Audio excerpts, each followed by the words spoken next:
Dave the Diver has a ton of content. Fish swimming everywhere, all of which make different recipes and tasty sushi you can sell. Sharks that just want to take a bite out of Dave. Minigames to play, puzzles to solve, stories to advance, and so much more. In fact, the game has so much that it can be a bit overwhelming. So in today's video, I'm going to tell you everything you need to know to get started in Dave the Diver. So let's start by diving right in. After I do, I'm going to talk about a few of the things that I encounter and give you some tips for exploration focused on the early game. This is in Chapter 2, so 5 to 10 hours of gameplay depending on how fast you're going. And so it looks like I have immediately triggered an event. This happens quite frequently. Once or even more a day, you're going to find a random event, usually involving a sea creature that either you see for the first time or have to help. My general recommendation is, whenever these happen, follow the sea creature, check it out, enjoy the results. Now, if you aren't presented with an event, or you simply resolved it, you have a whole bunch of time to explore the ocean. Exactly how much time depends on your oxygen. This is both a count of how long you have and also your health, so be careful. If you see a fish with a red indicator above it, that means it's going to attack you. In some cases, like at night, aggressive fish attack you regardless, but a red indicator, fish is definitely going to attack you. Like that guy. He really wanted to take a bite out of Dave. Luckily, Dave has a few ways to fight back, like with the harpoon gun. You can use this to catch dangerous fish just like anything else. Another helpful thing are these oxygen tanks. So let's say I am running low on oxygen, I can remember the tank's location, come back here, and refill it. Of course, the blue hole changes every single time you enter it, so it won't be there next time, but for now, pretty good. Something else to keep in mind is there's lots of valuable stuff just lying on the seafloor. You can collect this and use it usually in crafting recipes, though sometimes you can also collect seaweed and use that for sushi or cooking recipes. There are also chests. The yellow chests contain items, like this little boost thing, which sort of reminds me of Subnautica. Of course, you're not just here to dive for fun, you're also here to catch fish, and you have a variety of ways to do that. The first, and worst, is using your melee weapon. This requires you to get very close to a fish, like so, and attack it repeatedly until it is dead. For small fish, this is going to take a single hit. Other things, it's going to take more hits. The next option is your harpoon gun. You can use this to hone in on smaller targets or deal damage to larger targets. Most fish will try to swim away, so it's also a good way to nullify an attacking predator. But as you progress, you'll get even better options. See, the highest grade fish are those that are caught alive and unharmed. So you can use something like a net gun. This completely encloses the fish in a net and allows you to collect it. Some larger creatures will require more than simply a net gun. You might have to do something like use a submarine, unlocked later, but it is a great way to get high-grade sushi, especially if there's an event coming up. You can also look out for weapons that have the ability to KO a fish. While the fish is unconscious, you can just stuff it in Dave's bag, which doesn't sound creepy or scary at all. It's basically fish kidnapping, but hey, it's not like they're going to call the fish police, and even if you do, I bet those fish police would make great sushi. Speaking of the seaweed I mentioned earlier, here's an example. But there's also some hostile fish and a hostile shark, so I'm just gonna make a little retreat here and start fighting back. If you get attacked by a shark, there's a little minigame. This allows you to escape from its big charge attack. Just be careful because it will deal contact damage and try to bite you at close range. Sharks can be a very good source of sushi if you're up for the challenge. I don't recommend this until you've upgraded your gear some. Once you have a few upgrades, keep your distance, that way you get the quick time event to escape from their grab attack, and keep chipping away with either your gun or the harpoon. Especially the early and the mid game, you're going to be killing the shark, so don't worry about that too much. So as you can see, I got some shark meat and a shark head, which is used in a special and quite valuable recipe. Something else to keep in mind is that exploration is a lot more open, even at the start, than you'd initially think. Early on, your dive suit only lets you get to about 40 meters, and oxygen is quite limited, especially if you take hits. But you don't have to plan around going all the way down to a location, getting fish, and then going back to the surface. Instead, you can use something like this escape pod. This will automatically extract Dave with all of his fish.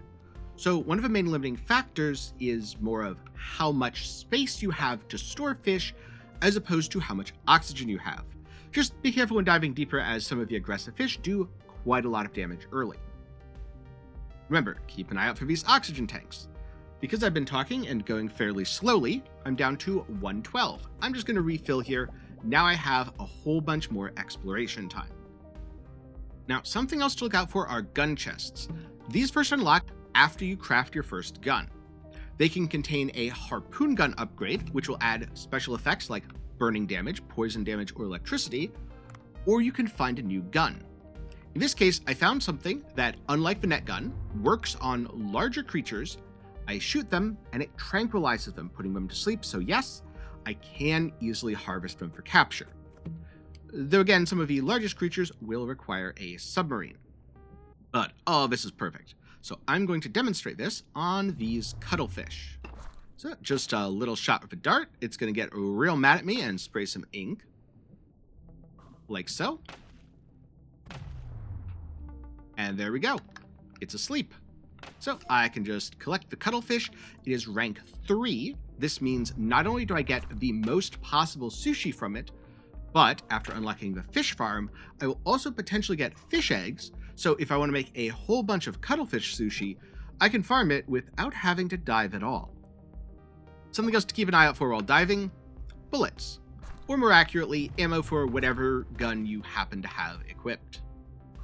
A lot of the time, catching a fish is simple. Shoot it with a harpoon gun, and there you go. But sometimes, it's a little bit less straightforward. In a situation like this, you will be given a QuickTime event minigame, such as Mash A, or whatever keybind of your choice, as much as possible. If you do it correctly, congratulations, you have a new fish. Otherwise, it escapes and you have to try again, and potentially, because your harpoon gun deals damage, you might risk killing it. You'll also notice that right now I am over my maximum weight. You can totally do that. You have a little bit of leeway, just keep in mind Dave swims a lot slower, so it's going to be a lot harder to escape from dangerous predators or avoid hazards. But as all good things do eventually come to an end, when your inventory is full or you're running out of oxygen, it's time to use the escape pod or swim to the surface and turn in your catch to make the night's sushi. As you can see here, I got a whole bunch of special cooking ingredients, including a bunch of fish eggs that I can use at the fish farm, and various cuts of meat to use for sushi. This all goes to the fish tank at Bancho's place, and it'll be saved for later. Next up, there's the shop management part of the game. Before that though, I wanted to quickly go over a few phone apps. Now, there's a bunch of these, and as you play in future chapters, more appear. But there's a couple I want to highlight due to their importance. The first is Duff's Weapon Shop. This is where you craft new guns, such as the small net gun. Basically, pick up a gun from a gun crate, that gets you a pattern, collect enough of the patterns, you unlock the blueprint, then you can craft it. Or for the very least, after you collect the materials, then you can craft it. Next up, there's iDiver. This is where you upgrade Dave's equipment. Higher costs, but better performance. In particular, I found the harpoon gun to be super helpful, whether it's dealing with a dangerous predator or just catching fish more easily. Next up, the cargo box: more storage, more fish, more profits. Diving suit and air tank are regulators of how far you can go. This is a depth limit. You can't exceed it, but doing so means you use more oxygen. Then there's the air tank: more health, more oxygen, more time. There's also Cooksta. This is where you monitor and upgrade your shop. And Eco Watcher, where you can collect sets of various things to earn rewards. One last quick note: let's say you craft a couple guns and you don't know how to swap them. You go here to the dive box and change the gun. This way you don't have to keep crafting extras every time you want to swap something up. Next up, I'm going to be talking about the shop portion of Dave the Diver. Because yes, every day you go fishing, but every night you open a sushi restaurant, manage customer expectations, and make as much money as possible. Now I'm going to go over it here, but there's a lot more that you can do to min-max your shop and get the most money possible out of every night. So if that sounds interesting to you, Get subscribed, and hey, if you found this video helpful so far, leave a like while you're down there. So now let's talk a little bit about the restaurant. The controls are down at the bottom. So you have the interior. This is decoration. Can make it very, very pretty. You have ingredients. This is a big old pool of stuff that you've collected. Staff. You can use advertisements to hire new employees, then train them up. They can do things like automatically serve customers or prep more things in the kitchen. The more employees you have, the less that you have to do yourself.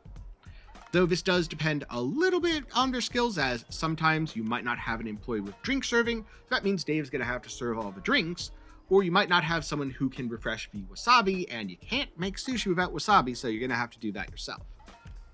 There's also research. This is where you use Artisan's Flames to unlock new recipes. Artisan's Flames are earned by good performance on any given night. The more of them you have, the more recipes that you can unlock. And in general, the more complex the recipe, the more money that you're going to get from it. There can be a pain to track down those ingredients, so you should always dispatch spare employees to collect them for you automatically. Speaking of, every night you set a menu. Now this is where you have to be really careful, because anything that you add to the menu will be put up for sale.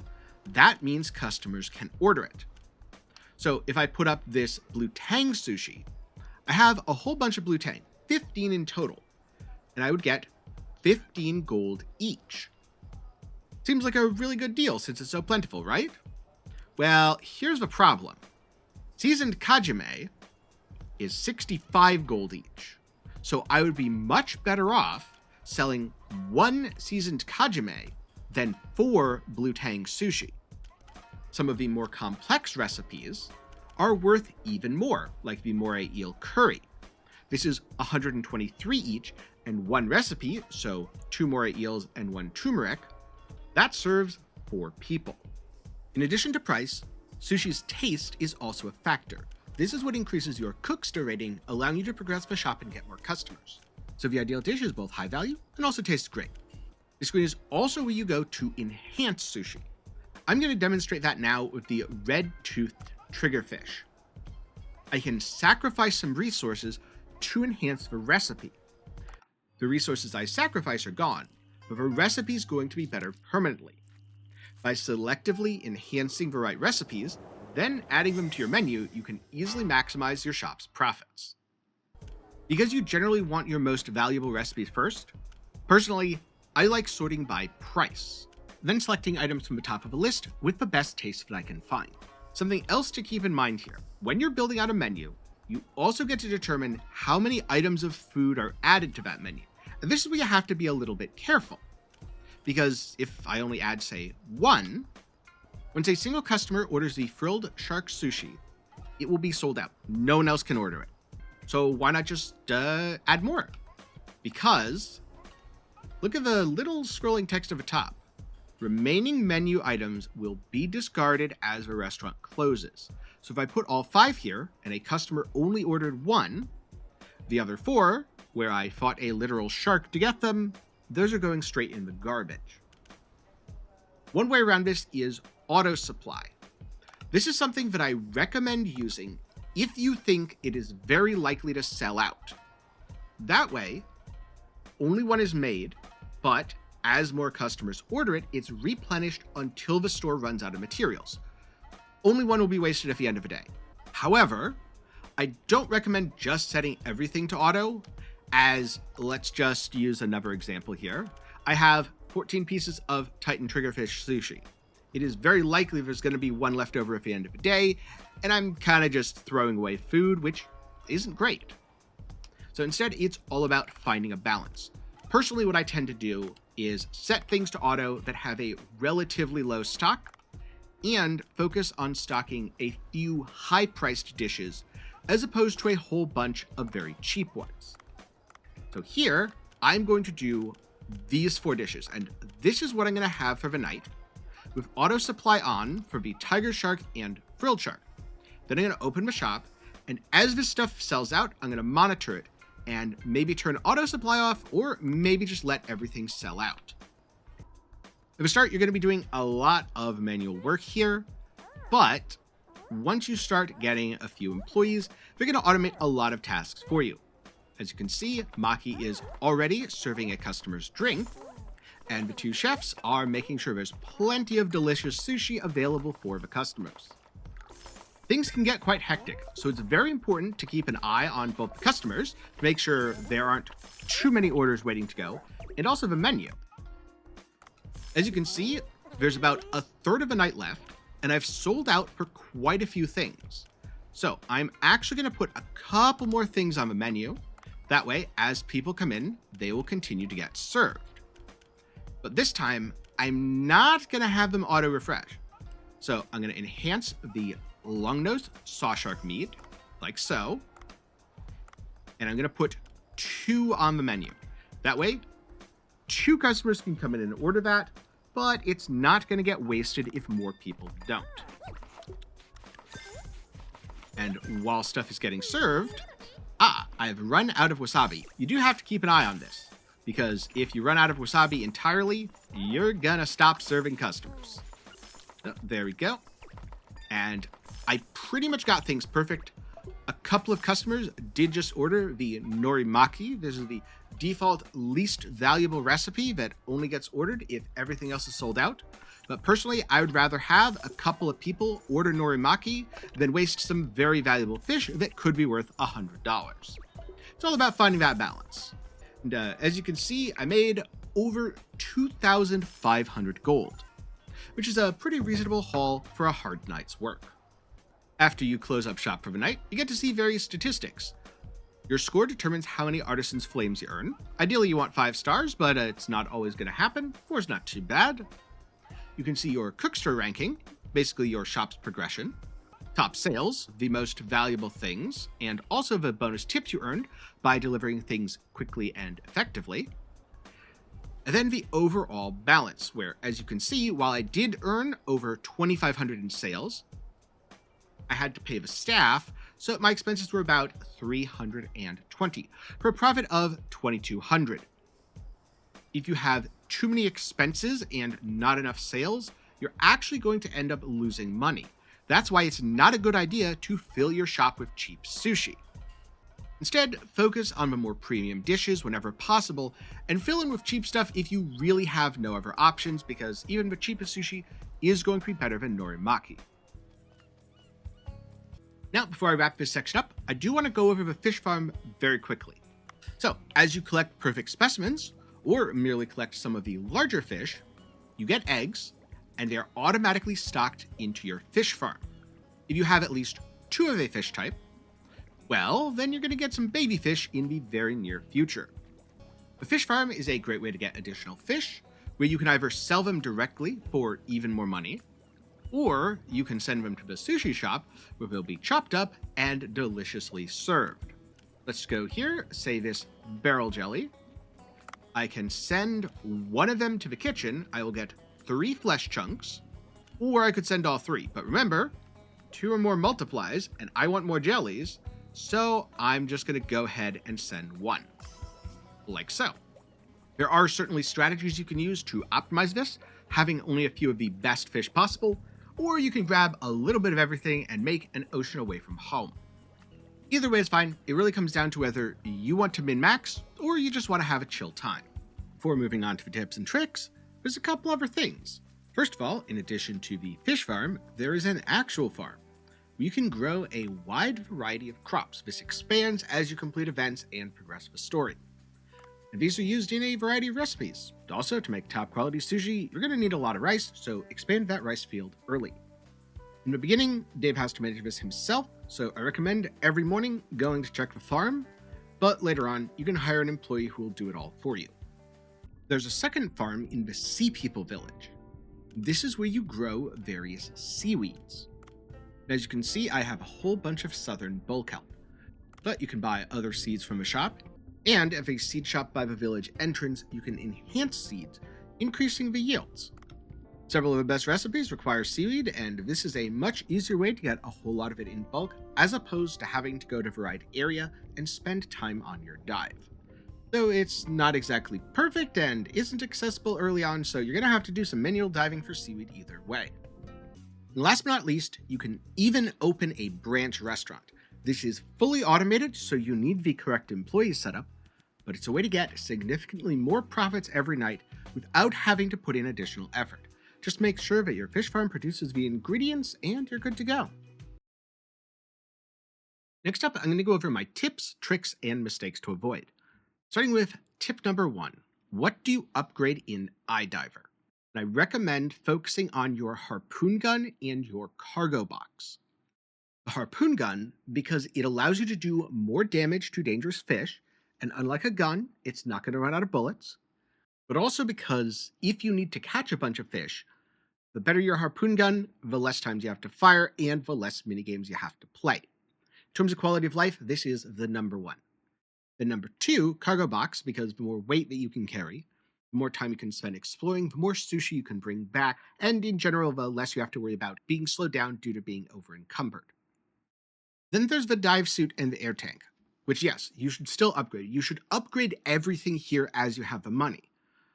But I don't think you should prioritize it. This is because you don't really need to push as much depth as possible, and you also don't need tons and tons of health to explore comfortably.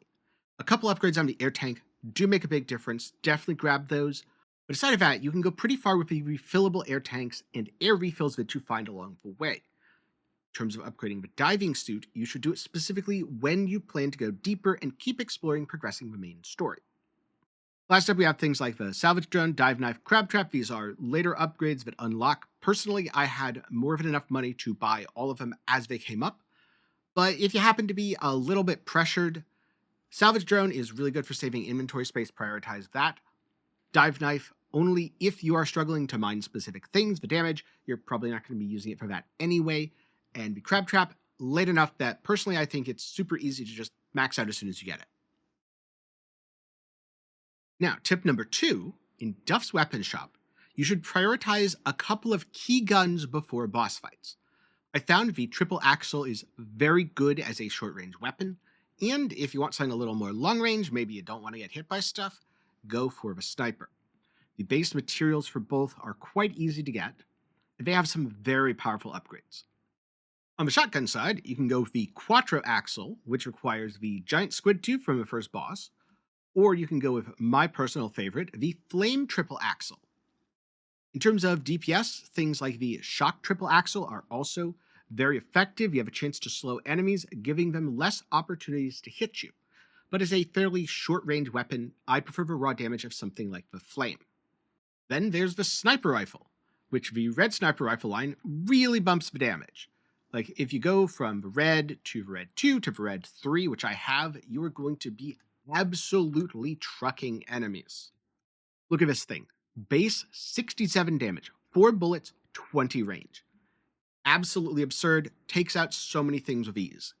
As a late game modification though, I really like the gravity launcher. This pulls all fish in, it does really solid damage, honestly comparable to the sniper rifle, but you get more shots. It's closer range, you do have to aim a little bit, it's kind of a parabola. Don't worry about that part.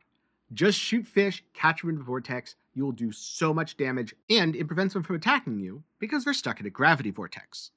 This requires parts from the wolf eel, and that you get the unlock in the glacial zone. And as a bonus tip, open all of the red chests early. Even if you get a duplicate gun, that's fine. You'll get a lot of elemental harpoon tips, which are very useful. Also, whenever you get a new gun, make sure that you equip it. You can go right back to the gun that you were using, but I found sometimes when I wasn't equipping the new gun, I didn't get unlock progress. By focusing on unlocking new guns as soon as they were available to me, and also upgrading them as soon as the option was offered, I had a fairly easy time with all of the early game bosses, because these are pretty heavily reliant on Dave's upgrades, specifically his gun, and a little bit less reliant on fight gimmicks like the later ones. Tip 3, living fish are better sushi. See, when you kill a fish, you get a 1-star version. This gives you the least materials. Capturing it regularly yields a 2-star version. Better, and with larger fish, you have to kill them and then cut them apart, which gets you a 2-star version anyway. But if you catch it alive through something like a net or a tranquilizer, That gets you a 3-star version, more meat from a sushi shop, a higher chance for rare upgrade materials, and you're more likely to get fish roe for your fish farm so you can grow even more of them. But what's the best way to get these high quality fish? Use the net gun or the hush darts. The net gun fires a projectile which automatically catches fish within its radius, up to a limit. More upgrades, more fish. This won't work on the largest creatures, but the default version works perfectly for small fish, and the steel version, which is the maximum upgrade, works on medium and even some like medium-large fish, such as sharks or the narwhal. After catching small fish in the net, you can just go up and collect them, but for larger fish, you will need to use the salvage drone, or unfortunately kill them and cut them apart, which means you lose out on the 3-star version and also have to take a bunch of time, risk getting attacked, all that stuff that you'd really rather avoid. What about the really big stuff? Well, early on, the hush dart works somewhat similarly to the net in that it only works on smaller fish. Larger things like tuna and sharks just seem immune. But once you reach the endgame, complete the story, you get the rank 4 upgrade.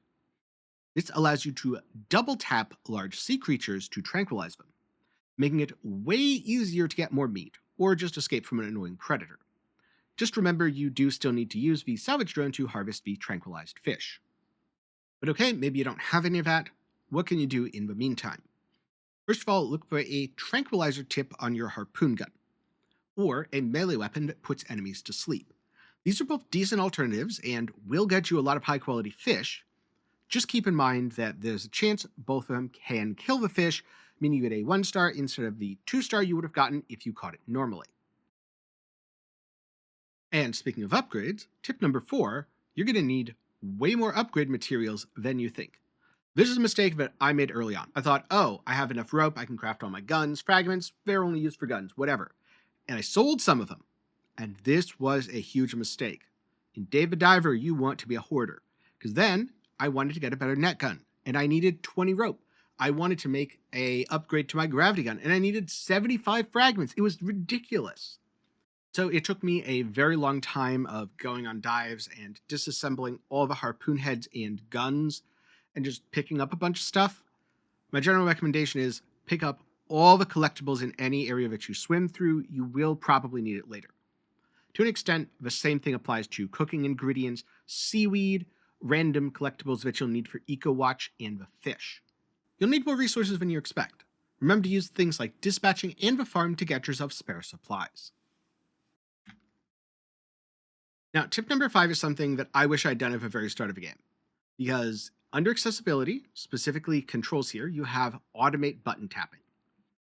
This makes it so much easier to deal with all the really annoying minigames where you have to mash a button or a couple buttons or go in a direction, all that kind of stuff. Don't get me wrong, QuickTime events, they're kind of cool, but my problem with some of these QuickTime events is just how much button mashing is required. And so do your fingers a favor and enable this early on. Now, that said, auto tap is a little bit less effective than mashing like your life depends on it. So if you're ever in a really important situation where you're like, I cannot fail this, because in some cases, if a fish has too much health, there is a higher chance to fail and the automatic tapping won't be enough. Well, at that point, you can just go ahead and mash, but most of the time, it's more than sufficient and it saves your fingers a lot. It also might save you from having to buy a new mouse or keyboard, which, at the rate technology is going, it might cost you $600 or $700 for the next one, which is a very bleak reality that I hope doesn't actually happen. Tip number 6. Dispatch is great. And no, I don't mean the video game from 2025 that started a lot of YouTubers. Though yes, as you can see from Co here, there are also YouTubers in Dave the Diver. I mean dispatching spare employees so that they can get you valuable cooking materials. For example, I have a shrimp event coming up in 3 days. And so I might want to start working on stocking up ingredients for and enhancing seasoned Wapatia fildensis. This is a fairly valuable dish that should scale quite well. But I need the fish, that's pretty easy to collect. The cucumbers, I can grow those at my farm. Black coral, I can grow that at the seaweed farm or collect it in the glacial area. And black vinegar, which normally I'd have to go around and collect a bunch of cooking pots. Instead, though, I have all of these employees just waiting around, so I can dispatch them and I can tell them, hey, your job is to get me as much black vinegar as possible. And at the end of the day, I'll come back to a whole bunch of black vinegar that I can use for my recipes. Do this daily, it costs you nothing extra. You're already paying these employees. And this is how you craft and enhance all the high value recipes that will earn you tons of money.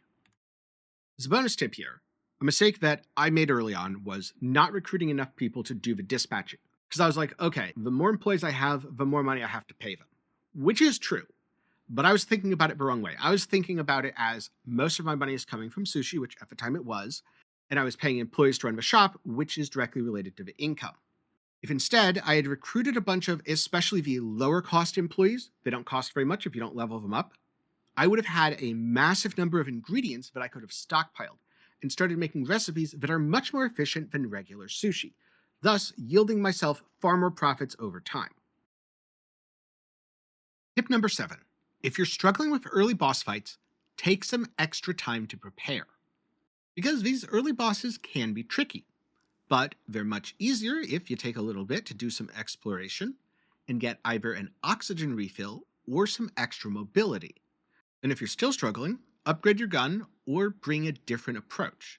Personally, I found that the sniper rifle and the shotgun both worked very well. The shotgun up close to the sniper rifle from a distance. So by the time I got to something like the wolf eel, I really had no problem with the bosses at all. Sure, I'd get hit quite a few times because I didn't know the mechanics going in, but because I'd prepared things like extra oxygen upgrades, gun upgrades, grabbing some tools, it was no big deal, and I got through the fight without losing once. Tip number 8, restaurant management. Early on, you're going to care mostly about your cooking and serving stats. So James is a great cook. El Nino is a good server. But pretty quickly, it's going to become about a little bit more, because as you get employees to level 7 and above, they start learning skills. So James isn't just a good cook, he's a great cook, because he has ingredient prep master. So you get more dishes out of your ingredients. Similarly, El Nino and Raptor are a power couple when it comes to serving, because El Nino can clean and deal with drinks, whereas Raptor can serve cocktails and refill the wasabi, meaning Dave doesn't have to do much and can more or less just stand around. This is why you should regularly run recruitment ads and recruit additional people. Yes, it's going to cost you a little bit of extra money to pay their salaries, but you can always send everyone else out on dispatch. TLDR, early on it is much more about cooking stats and serving stats, later it becomes more about skills and synergies. Similarly, when it comes to designing your menu, it really pays to focus on a few good things as opposed to trying to do everything. Right now I have a ton of fish. I could probably level up most of my sushi recipes. But what if all of a sudden I need the white leg shrimp for a cooked dish? The dish will be more complex, it'll use extra ingredients, but it'll also be more rewarding. And so if we're talking really early game, something like the red-toothed triggerfish sushi is totally fine. You get a ton of them, it's really easy to enhance. It sells, well, pretty poorly, but that's fine. Has good taste, so you can level up your Cooksta rating. But later, you're going to want to specialize in something like the tropical fish sushi set. This is worth a significant amount of money, and it's very easy to farm all of the fish that you need, so the only real limiting factor is going to be the rice. Another very good option is the stellate puffer nikogori. It uses puffer fish, very easy to farm, agar, pretty easy to get, soy sauce you can dispatch for. Not quite as good as you do have to use the seaweed farm or gather the agar yourself, but it has good taste, it serves multiple people, so it's really efficient. It's a great dish to get started. Now, the next step is stocking your fish farm with the things you need for your dish. So as you can see, I have a bunch of harlequin hind and coral trout. I just keep them stocked in the fish farm. That way, every day I'm able to make more sushi than my customers can eat. I use the spares to increase the recipe level. That said, there's a lot more to unlocking and stocking recipes to min-max your profits in the shop. Definitely don't have to do it, but if you're interested, get subscribed because I'm going to be making a video going over my min-maxing journey. Oh, and as a bonus tip, staff members can teach you a unique recipe when you train them up. So if you ever see a little light bulb icon next to a staff member, train them one more time, you'll get a recipe. Some of these are terrible, but a lot of them are really good. Now, tip number 9 is to get your Cooksta rating up. And even after you've maxed Cooksta out, Make sure to keep your customers happy so that you earn more artisans' flames, which you can then use to unlock new dishes. In fact, in terms of all the recipes that I've been unlocking, artisans' flames are kind of a thing holding me back right now. And so, how do you max ratings? First of all, use a food that has a high taste rating. If you want a rough idea of where the bar is, it's a little bit below whatever Cooksta is saying you need to reach the next rank. You also need to make sure customers get served promptly. Dave himself is not very good at this. So, invest some time and money in training your staff so they can do it for you. After that, clean up dishes. Until you get someone who can do it for you, that's going to be Dave's job, along with replacing the wasabi. Oh, and also a mistake that I made recently. After you unlock the branch, don't neglect it. I ran out of sushi at my branch, I wasn't paying attention. It was during an event, and I'm really sad because it tanked my rating from like 5 stars down to 3 stars. So yeah, after you unlock the branch, pay attention to it. Don't forget just because there's a Shiny Dredge DLC event going on. Then, last but not least, tip number 10. Don't fear the FOMO. Yes, there is a ton of content in Dave the Diver. There's minigames everywhere. You can do all sorts of minigames in the See People area. There's random events. You might be told, hey, tonight, there's a boss. Gotta do it tonight though, or it's gonna disappear. And yeah, some of the stuff is time limited. However, if you fail the event, you don't catch the fish, whatever it is, don't worry, it's going to be offered to you in the future. So far, I have not encountered anything in the game that is permanently missable. And so that's everything you need to know to get started in Dave the Diver, plus some tips and tricks that I've picked up as I've played. But at this point, I need your help. If you're a new player, you have some questions, maybe you're struggling, let me know down in the comments below. I'll try my best to answer, maybe someone else from the community will jump in, and also get subscribed because the answer may end up being part of a future video. On the other hand, maybe you're a Dave the Diver expert, you've played the game for 1,000 hours, and you have some awesome pro tips. Please share them down below, especially things like really good recipes. That's something that I've been having a ton of fun with. I've been min-maxing, discovering new stuff, but with all the different DLCs and events and stuff out there, I'm sure I haven't tried every good combination there is. So I'm really curious about that. Let me know. Something else that I'm probably going to look into is the fish farm. Thus far, it's kind of just been, well, it works, not broken, don't need to fix it, but I suspect there is more that I could be doing to min-max it. Oh, and I kind of want to see if I can play Dave the Diver without ever diving once. I think with a DLC skip it might be possible, but I'm not 100% sure. So yeah, if that sounds cool, keep an eye out for it in a future video, and also I might find out it's actually impossible, in which case, rip that idea. Either way, thank you very much for watching to the end. I'm glad you've enjoyed. If you want to see my thoughts on Dave the Diver as a game, check out my review. It'll be linked up in the card and down below. On the other hand, if you like learning about games, you want to get better at your favorite game, well, don't worry, I got you. I have plenty of other guides for all the titles that I've been playing recently, and plenty more to come in the future. So, thanks again for watching. I'll see you in the next one.